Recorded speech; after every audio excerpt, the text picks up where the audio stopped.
لباجار زاخو به کار اینان و بازرگانی کردن به مادین هوشبر برف زیده بونه ده چو سروک دست آماف امروی جی ده کنگره کار روشنامه‌وانی داده بیجه زاخو باید درگه هک بو بازرگانی کردن به مادین هوشبر زاخو منطقه چی سنوریه و یما او زانیاریانه من بدست گیشتو کوا ماده هوشبرکان لری ایرانوا داخلی زاخو دبیتن و بکار دهیندره لناو زاخو بازرگانی پیو دکره و ڕێژەیەکیش لەمانە بە دوو ئاراستەی جیاواز هەناردە دەکرێت بەرەو تورکیا و بەرەو سووریا کەواتە وەکو زاخۆ بە شوێنە جوگرافیەکەی خۆی بوویتە جسرک و ئەمەش بە تەکید خەلکانی و دانیشتوانی زاخۆ زەرەرمەندی یەکەمن دوی مهدا برپرسی راگاندنا پولیسین دهو که ده کنگره کار روشنامه‌وانی دا گرتنا بانده که به گناه مادین هوشبر راگانده بو هرواسا بو مدازانینه بریا قاچاق اف ماده داخلی زاخو دبه شش تامبار سر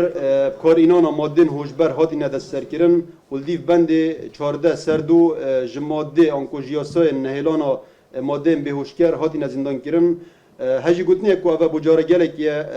السنور قضا زاخو تامبار السر مادین بهوشگر دهنه دیتن و الزاخو دهنه دست سرکرن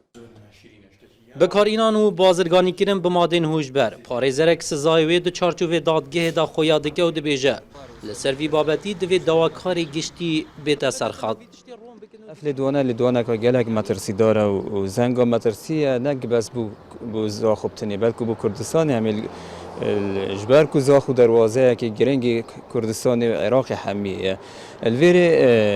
دیتنا من دوید دواکاری گشتی گور یاسای بیت دنگو بیت سرخطی و دست پلیکولین یاسای بیت کرن سروی بابتی گور مادا ریپریبینا مادن هوشبر یا سال 68 یا جماره 68 یا سال 69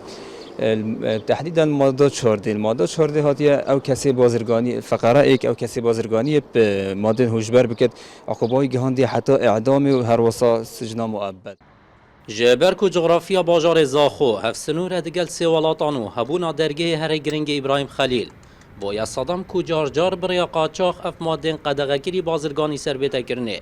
لیل گرزانیارین دس این آرتی کفتین او کسین این اگرتن تنه او کسین وی مادی بکارت اینن لورا پارێزەرێک dibêje ev cihê pisyariye bû çêheya niha ew kesên bazirganî bi vê madeyê dikin nehatîne girtin. Welatiyên bajarê Zaxo jî dibêjin ji ber vê bazirganiyê matirsî û qurbaniya her Remezan bû xelkê vî bajarê ye. Ehmed Zaxolî NRT Zaxo.